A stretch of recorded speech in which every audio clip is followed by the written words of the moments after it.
பிரான்சில் உள்ள ஏர்பஸ் விமான தயாரிப்பு தொழிற்சாலை இந்தியாவிலும் தயாரிப்புகளை துவங்க பிரதமர் நரேந்திர மோடியிடம் விருப்பம் தெரிவித்துள்ளது.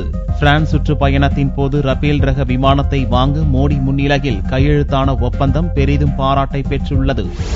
பிரதமர் நரேந்திர மோடி மேற்கொண்டுள்ள 3 நாடுகள் சுற்றுப்பயணத்தில் முதல் கட்டமாக பிரான்ஸ் வருகை சென்றார். வெள்ளியன்று பிரான்ஸ் அதிபர் பிரான்கோயிஸ் ஹாலண்டே உடன் நடத்திய பேச்சுவார்த்தையில் இரு நாடுகளிடையே 17 ஒப்பந்தங்கள் கையெழுத்தாகின.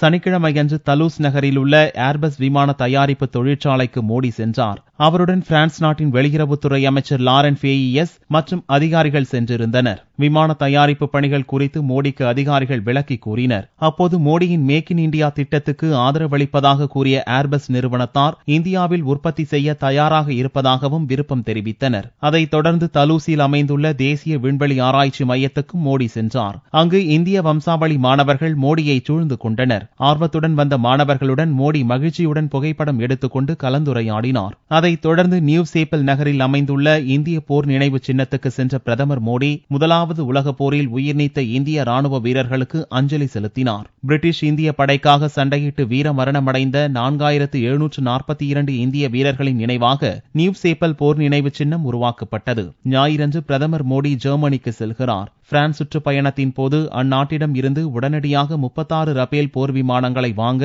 பிரதமர் மோடி செய்த ஒப்பந்தம் மிகச் சிறப்பான முடிவு என்று ராணுவ அமைச்சர் மனோகர் பாரிக்கர் பாராட்டு தெரிவித்துள்ளார். இன்னும் 2 ஆண்டுகளுக்குள் ரபேல் போர் விமானங்கள் இந்திய விமானப்படையில் சேர்க்கப்படும் என்று கூறிய மனோகர் பாரிக்கர், கடந்த 17 ஆண்டுகளாக எந்த போர் விமானங்களையும் இந்தியா வாங்காத நிலையில் ரபேல் போர் விமான ஒப்பந்தத்தின் மூலம் இந்திய விமானப்படைக்கு ஓரளவுக்கு நிவாரணம் கிடைக்கும் எனவும் பெருமிதத்துடன் கூறினார்.